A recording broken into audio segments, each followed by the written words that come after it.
good morning and welcome to Woman Talk. It's Transformational Thursday and this is Dr. B. Welcome, ladies. And what I told you last week, always come to the chat room with a pad and a pen so you can take notes. Boy, do we have a show for you today. I have got a guest from back east.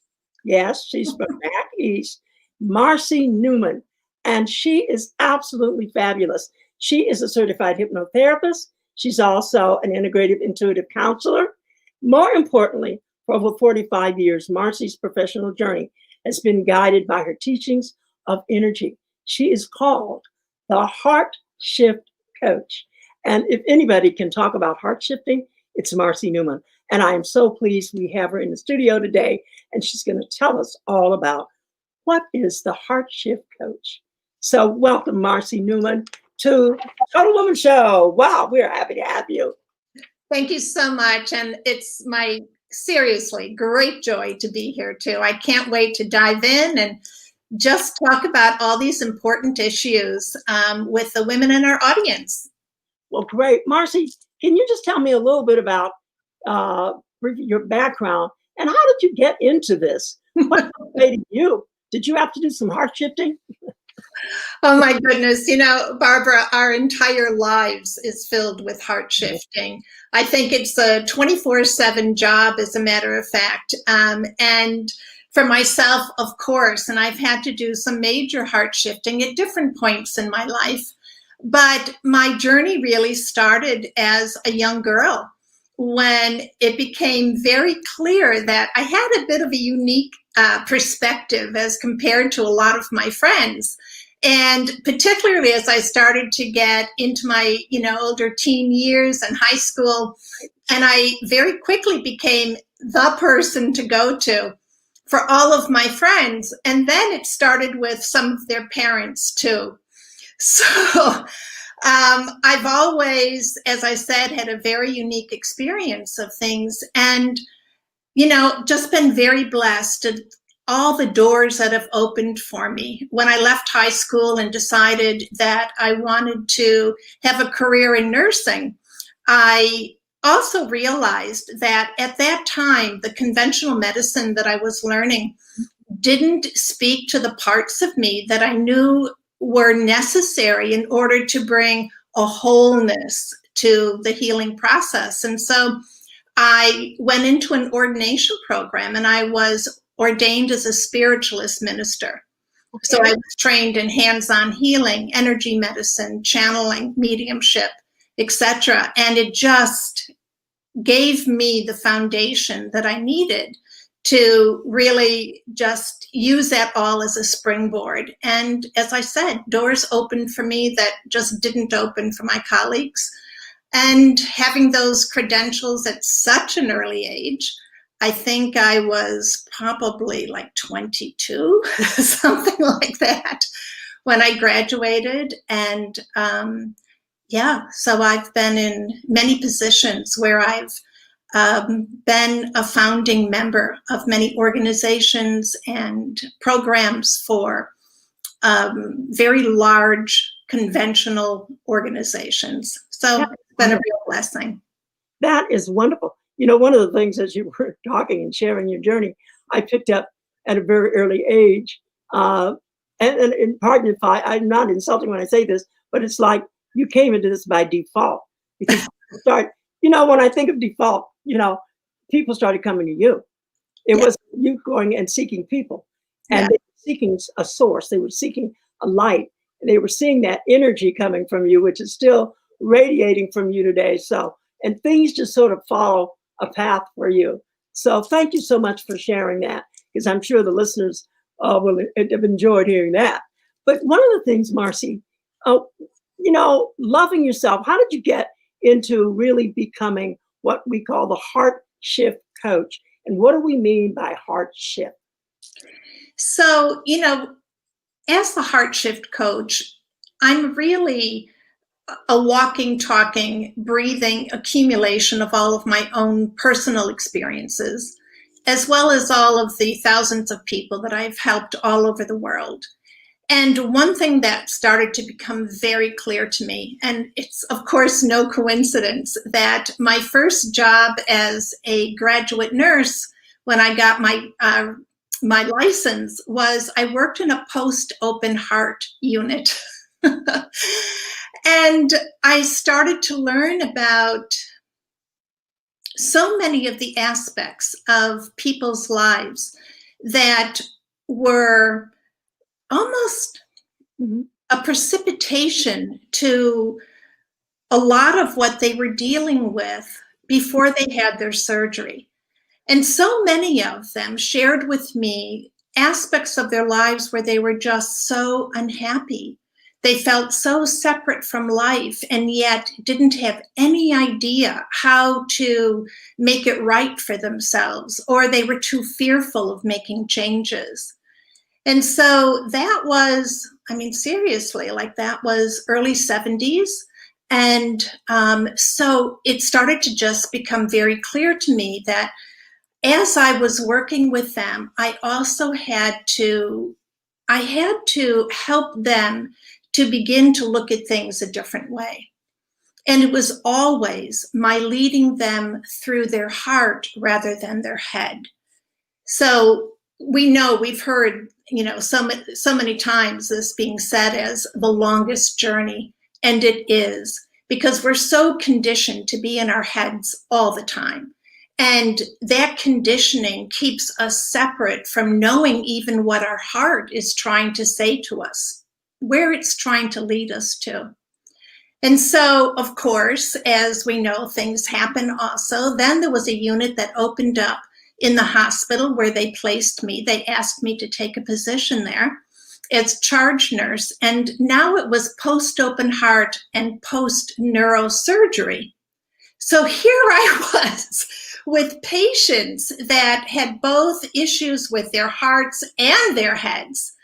And I just had the most incredible epiphanies as I was working with them. And then as I guess my reputation started to build, I also had the blessing of people coming to me who were family members or friends, and they wanted to hear what I had to say.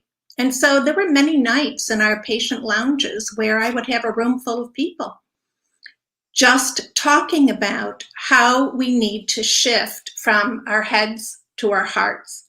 And so throughout the years, as I was creating all these programs and working with people, it just became clearer and clearer and, more narrowed in my focus. And so my heart shift process was actually created through all of those years. And now I am actually the only heart shift coach in the world. It's a process that I've created and I use with my clients now specifically.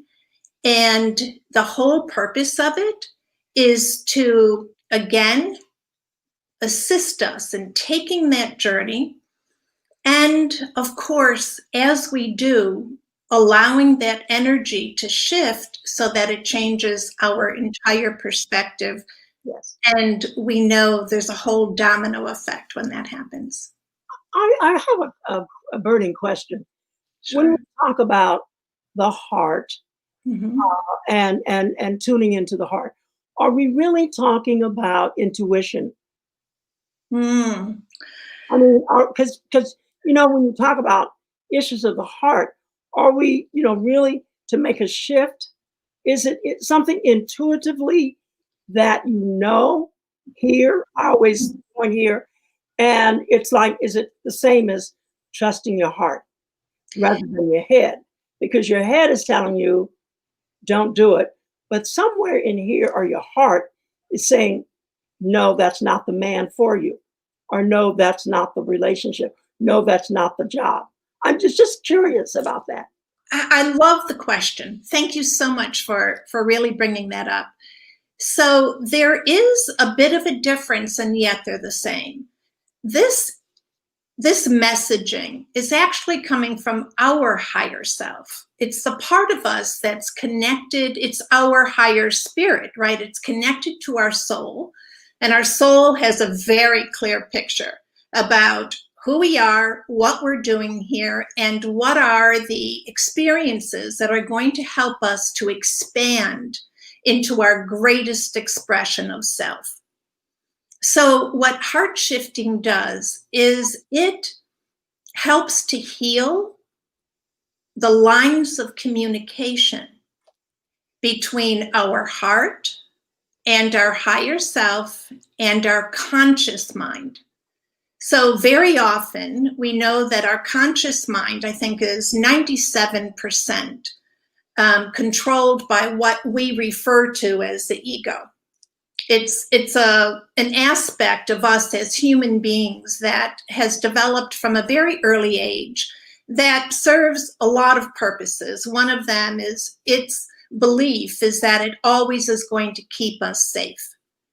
However, it doesn't realize that we have grown from childhood. We become wiser and more educated and have incredible experiences to call upon. We have deep wisdom. So it stays fearful, and it always wants us to stay fearful. I always say it's like that little child who thinks that it's done something wrong and it's going to be punished if it comes out from behind the couch, or it's too fearful to start something new. But our higher self, because it is connected directly to our soul, it's actually the language of the soul, is the divine aspect of us that is here to expand as love and then create from that energy. So we are actually healing those lines of communication. So now the higher self, that divine self, can speak to our conscious mind, where we can take all of its messaging and put it into action. Because we need our conscious mind to put it into action. Otherwise, the message just sort of falls upon, you might say, the rocks. Well, Marcy, this is all great. And I really applaud you for the work that you're doing and explaining loving yourself and trusting your heart. Well, I don't like why questions. Self-love isn't something that is just done naturally. There are so many women, and I know you out there, ladies, you don't feel good about yourselves. And sometimes it's obvious with your behavior, but loving oneself extends to loving others, because you can't give what you don't have. So if you don't have love for yourself, you can't have love for anybody else. So what is so difficult about this, and what step would you say, step number one, for someone who says, the realization that I don't love myself, that's kind of a hard thing to face, because most people, the ego is in control. You just got through saying that the ego keeps us safe. So we don't want to face the fact that I don't love myself. What do you mean? I think that's a really good point, Barbara, because most people, if I were to ask them, do you love yourself? They would say, absolutely. It would be hands down. Of course I love myself. But on further inquiry, we say and see very clearly they couldn't be further from the truth. So I want to first really define, from my perspective, what self-love is. Because a lot of people have it confused with self-care. And self-care is certainly a wonderful aspect of self-love, but it's something that we do when we love ourselves. So loving ourselves is actually accepting the truth of ourselves. We are divine beings. We are here to be a greater expression of love and as co-creators of all of the experiences that we have. If we are in acceptance of that, what does that require? It requires that we start to treat ourselves as a divine being.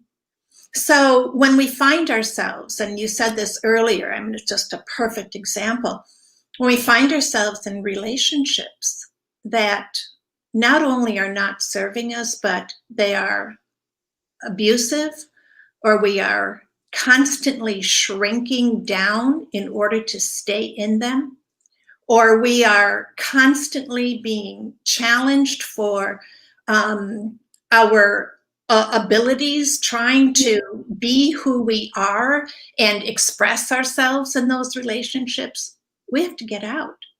If we are finding ourselves in a job and not being appreciated and not having a place to grow and expand, we must move on. If we are in any situation whatsoever where we are shrinking down, believing in any way that we are not enough, not valuable, not worthy, not lovable, or incapable of loving or being, we must develop the courage to step outside of that so that the universe can bring to us what it has waiting that is going to support us in becoming who we're meant to be. So the first step from my perspective is the step of developing the awareness. When we are taking actions, when we're making choices that are not supportive of who we know we really are. And we see this all the time, and I think particularly as women, because we are conditioned from a very early age to put other people's desires and expectations ahead of ours. We're conditioned often to be in a place of service to others, which is beautiful in many respects, but not at the cost of sacrificing ourselves. And so we have to start to just develop this conscious awareness of how we are energetically living our lives. From my perspective, a lot of times, one of the first things that we notice is that we're shrinking down. We are making apologies for ourselves, for our wants, for our needs, and we are acquiescing for the ability to contort, you might say, to meet all the expectations of those around us, placed upon us by our families, our communities, our religions sometimes, even the media, even just the world at large. There are certain expectations that are not there in our highest good. One of the first points that you made about this whole issue of self-love is accepting the truth about ourselves. Yeah. And for many of us, that requires a paper pencil, almost a paper pencil exercise. So ladies, I'm encouraging you to take the step to accept the truth about yourself. But it does require work. Anything that you do to become successful, self-love, self-care, it's treating yourself as a divine human being. And so that would be the first thing across the top of my paper. That's right. I'm treating myself as a divine human being because we have so much power. And that's why I'm doing this show. And I really get fired up, women, because it's time. It's your time. And this has been a divine, for me, experience with this pandemic, although it's taking lives. I feel so saddened about that. But we were given an opportunity in 2020 to be in a situation where we had to be home.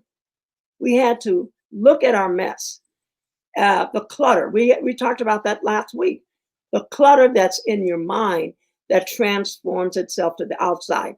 Marcy, I don't want to take away from what you've said, but it's really not shrinking down.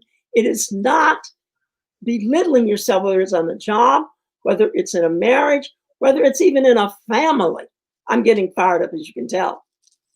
Yes, we all need to get fired up. I mean, exactly. This is not a time to shrink down. This is a time to step up.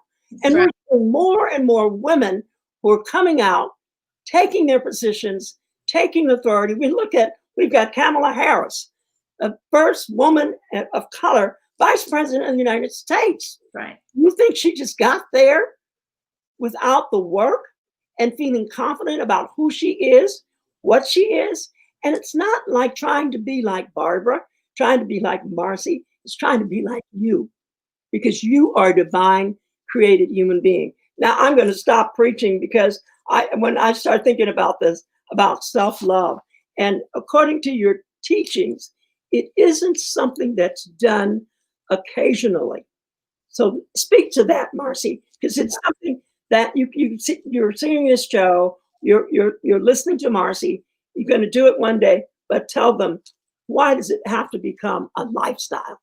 It has to become a lifestyle because that is the level of commitment that is required in order to fulfill your mission here on the earth. Bottom line, it requires that you really develop this conscious awareness of how you are navigating through your life. How are you filtering? You know, we all have past experiences that very often things get filtered through. And we give it all this power over us. We say, oh, well, if that happened once or twice, it certainly is going to happen again. Well, that's not true. And so when we can begin again and again and again, based on who we are now, that is an act of self-love. What it does is it immediately helps us to let go of whatever has happened in the past. And this is essential. It's essential for your happiness right here and right now. Because if you're allowing it to have power over your ability to create something new, you'll be like on that hamster wheel over and over and over again. But I want to share with you some of the things that this is going to require of you, and to encourage you to move through them, knowing that there is an energy that I call, this is the grace of the divine, okay? It will carry us through. Every single one of us has been placed in situations where we've had to make a choice. Some of these choices require that we let go of something that has defined us. So I'm going to use myself for an example. I found myself in a marriage that I worked tooth and nail to keep together. In that process, I lost myself. There were parts of myself that I had buried so deeply, I had forgotten they were there. And I'm going to share something very intimate with you in this moment. There was a time that I had actually forgotten that I had ever been ordained. You might think that that's incredulous, but it's true. And one day it came back into my foresight. And I remember just being flooded with this sense of, oh my God, what have I done? But in that moment, I also realized what I needed to do. And a year later, I was leaving that marriage. Now, it wasn't easy. It had defined me for almost 30 years. And I knew that in that process, I was disappointing a lot of people. And I also knew that I was causing pain. And I was affecting many relationships that I had looked upon for my support. But I want to tell you what happened. As I let go of these parts of me that actually had been keeping me down, and I had clearly been shrinking constantly in order to stay within. As I started to let them go, I had some of the most incredible, miraculous things happen in my life. First of all, I had had all these medical issues that I just sort of brushed off as being part of my aging. Well, guess what? a year after I left my marriage, I suddenly realized none of them existed anymore. They had all been developed because of the stress that I had put on myself trying to be what I wasn't. Yes. The other thing that happened is that it was as if the universe just laid itself at my feet. All of a sudden, everything that I knew in my heart that I was here to do, people just came and wanted me to start working with them individually. So I started a private practice. And then once again, I was given all these opportunities to create programs for the largest hospital system on Long Island. I was creating, and these were healing programs, integrative programs for Hospice of Long Island, for brain injured adults, it was the most incredible thing. And all I had done was say yes to my spirit that had been calling to me all along. And I just kept kind of putting little Band-Aids on it, hoping that it would keep it all quiet. Well, I've never looked back. I've had other times where also in that moment, and sometimes we call them a dark night of the soul. Sometimes we just understand that we are being called to let go of whatever is holding us in our place. Yes. So that we can be carried to this new place that's ready for this grander version of us. And Barbara, I'm certain that you have experienced those in the same way that I have. Almost a similar experience. I only spent 11 years. And when things opened up, they did. All saw the same thing, illnesses.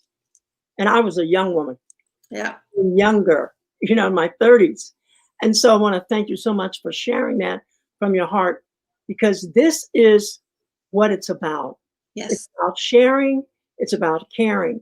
But she could not be where she is today had she not been able to self-love and to give up, because it doesn't help you. It doesn't help you if you're hanging on to something. And I know right now somebody would say, Dr. Young, are you out of your mind telling me I need to be thinking about, making a break because I'm in this bad situation? Yeah, I'm saying that, but it's up to you. That's right. Always your choice.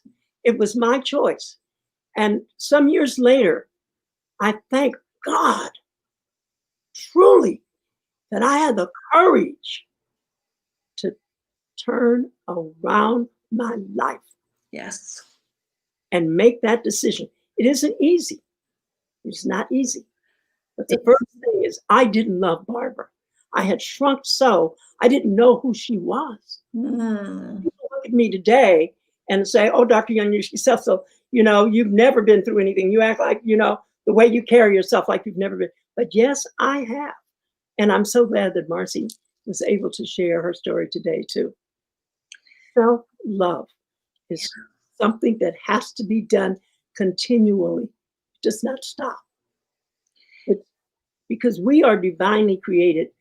And I know that I came here for a purpose, a divine purpose, and I'm not leaving here until that purpose is completed.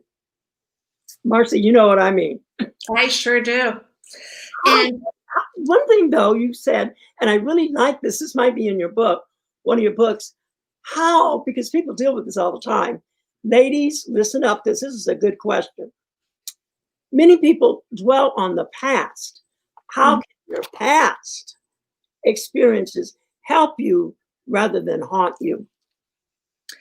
So another great question. And because I look at everything as energy, I know that what I can do is I can look at my past from an energetic place and harness that energy to now utilize it going forward.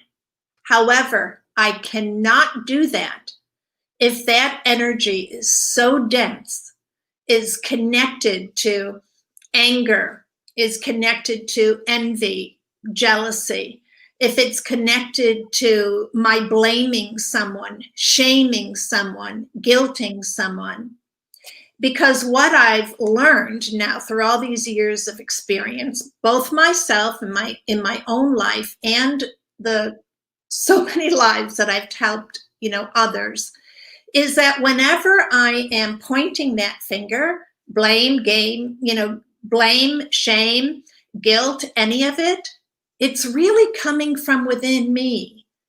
And so I have got to forgive myself for who I was in those circumstances where I let someone else determine who I was, who I should be, how I should be. In other words, I forgive myself for forgetting that I am a divine being of light.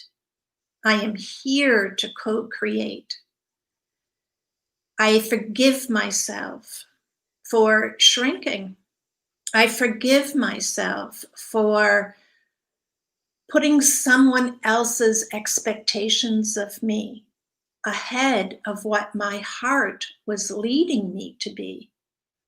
Because that happens in every single situation that we're not happy with.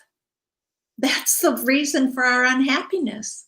We haven't been true to ourselves. So when I look to the past, it is, how can I glean information from that? Yeah. How can I see myself differently? Yes. And how can I take that energy, infuse it with light, infuse it with the truth? And the truth is, number one, it's all because I forgot who I was. And so as I go forward, I now have all of this energy. It's like, even in this moment, I can feel the joy sort of bubbling up within me because I have let go of situations where they were like wearing cement shoes. I couldn't get past them. I kept thinking and blaming and this and that. And then all of a sudden, I saw the truth of it. And truth really does set us free. It really all of a sudden you feel like you've got wings and you can fly. It really does. You're taking me back on the journey of my personal journey of the release that I felt. I was 36, and just the freedom that I felt from the shrinking, trying to fit in. That, where is Barbara? Who is Barbara? Didn't know who she was. But one thing I want to share with you, ladies, it's going to take work. Yes. It's going to take work. It's not easy. There are no easy fixes. But I'm telling you, it's well worth it. And many of you know my age at 83. I'm still working it. But had I not made that choice, I am certain I would not be alive today. I really think my life would have been cut short. Plus, all the work that God has allowed me to do to plant into some of you who are right out there listening or in. Some of you know I've helped you, but I wouldn't have been able to help you had I not first helped Barbara. And that's the same thing with Marcy Neumann. That's right. That's right. How could I possibly see what is there around your heart asking to be healed if I can't recognize that? So we must develop these abilities, and we all have these abilities. There is nothing that I have that's not within you. We've all been given these gifts because we've all been given that spark of the divine within us. And those are the eyes that we're looking through when we see these things that have kept us separate from it. And that's really all we're doing. We're looking at, all right, well, what's keeping me separate from accepting that I'm a divine being? What's keeping me separate from feeling whole? What's keeping me separate from really being able to access all of these parts of me that are like just waiting to come out and to be shared? And so we just start to look at things differently.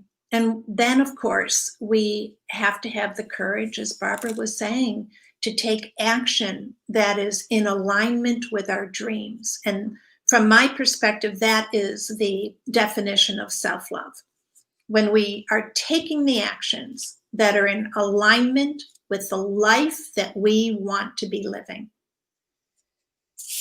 That's very clear. I have one last question as we begin to close the show. We're right now, and I talked to you in the green room to address this, and I'm segueing into where we are now. It's almost Thanksgiving, and we've been given somewhat of a mandate since the COVID-19 is just accelerating and many are dying. And I want to just say a moment of prayer for those who lost their loved ones, their fathers, their husbands, their brothers, their sisters, their moms. I just know that God is looking over you, and we are praying for this release of this pandemic, or there will be vaccination or things that will help us to get through.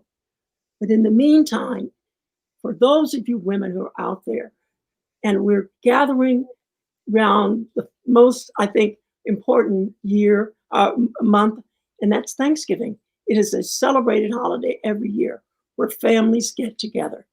And this year, we're being admonished not to maybe visit grandma, not to congregate with our relatives and loved ones, and to find other means of communication. So I've asked Marcy to sort of share from her heart a heart shift. And what would you say to the people out there today, the women particularly? Yeah. It's definitely a very challenging and difficult time. However, here would be my recommendation. Number one, to understand that you're not alone. You are 100% supported in every way. And that is physically, emotionally, it is your presence as a spirit. You are supported. So we begin to go outside of what would appear to be the mundane, right? It's full of fear. It's full of restrictions. So we look at our heart, which enables us to travel far beyond any distance that we know is or think is in place, right? And I want you to just think for a moment about all those people, perhaps, who live in different parts of the country that you would not have been getting together with. And think about how you feel about them. Really tune into all that love and appreciation that you have for them and let it fill your heart. Think about those who have passed over in spirit and how your love for them has not diminished, not one iota, and let it fill your heart. And then think about those who are closer to you, who maybe you would have been getting together with and are unable to this year. And utilize, integrate, share all of that love that you have filled your heart with. So what you're doing is you're borrowing from your own vault of love. You are first recognizing that distance has never, ever restricted you in any way from your ability to love and to appreciate and even to speak to. And that goes for whether they're in spirit or across the country. Speak. Really share your heart and express your love. Those who are closer, who maybe it feels a closer loss to you, allow that love to be extended in exactly the same way. There are so many ways now to be with each other. It's not in physical presence, but over the internet, there are so many ways. Yeah. And you can still be with each other. But the most important thing is that you are feeding your heart with everything that you already know. Love is alive and well within you. It is never restricted by time or distance.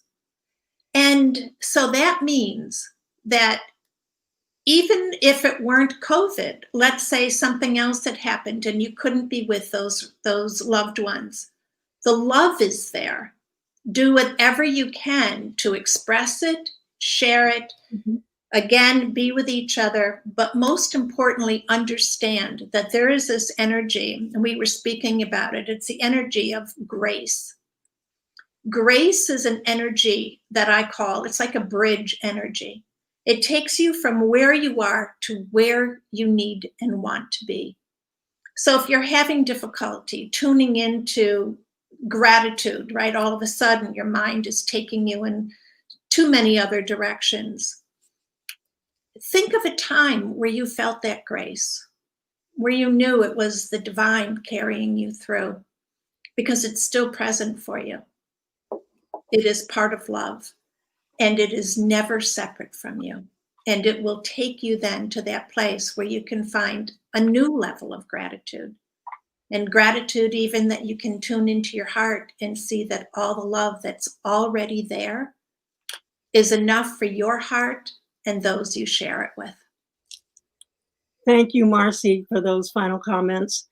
And for you listeners out there, ladies, please listen up.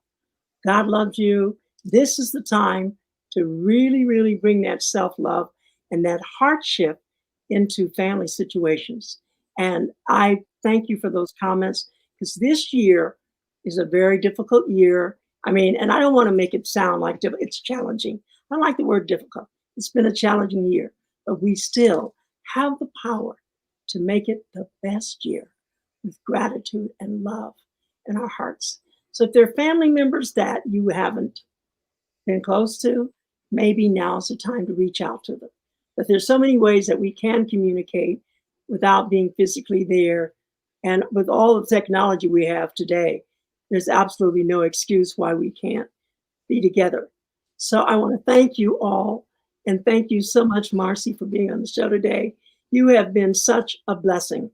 And to answer all of my questions, loving yourself, trusting your heart, making that heart shift. I love that word, making that heart shift that you know you need to do. So ladies, I'm counting on you. And if you have questions, remember, you can call, or not call, but you can ask me. Really, you can send your questions to ask@womantalklive.net. Remember, we're here every week for you on Thursdays. If you have anything that you want to discuss, a topic, send it to me. We'll be happy to address that topic and bring in the experts, such as Marcy Neumann, who will share with you every week. We all need, and I love your Sandy, we all need more gratitude. It's really been a challenge this year. I'll be Zooming with family this Thanksgiving. Sandy, my friend from Detroit, Michigan, well, outside Detroit, Michigan, thank you so much for that comment. And I hope that many of you are taking measures to Zoom conference or to do, you know what, even just a card, sending a card to someone during this Thanksgiving time. We've got time to do it. That's right. Telephone call. You can send a card, or just a little note of love. Can't be with you this year, but know that I'm thinking of you. And there's so many things that we can do. So ladies, we want to wish all of you out there and your families a wonderful Thanksgiving, a wonderful Thanksgiving. And may this be the best Thanksgiving that you've ever had, because you decided you're going to have a heart shift. Thanks to Marcy Neumann for sharing that with us today. I'm so excited. We'll be back December 3rd with you ladies with another hot topic. So if there's a hot topic, because we're going to continue with relationships, it has to start with self-love, self-care. You may not have to do what Marcy and I did, leave the marriage, but there may be some things that you need to do to stop shrinking and rise to the occasion. Let 2020 not be a year that you look back with regrets that I should have, I wish I could have, because I had the opportunity. Don't let 2020 end with you having any regrets. And ladies, I want to thank you for tuning in with Dr. B on Woman Talk. This is the place to be on Thursdays, where we can have a wonderful conversation. So thank you And Marcy, again, thank you for being on the show today. So thank you so much. Thank you. We'll see you guys on December 3rd. We'll be back with another great show and another great guest. Marcy, have a happy Thanksgiving. Thank you. And to all of you. Bye-bye. Bye-bye.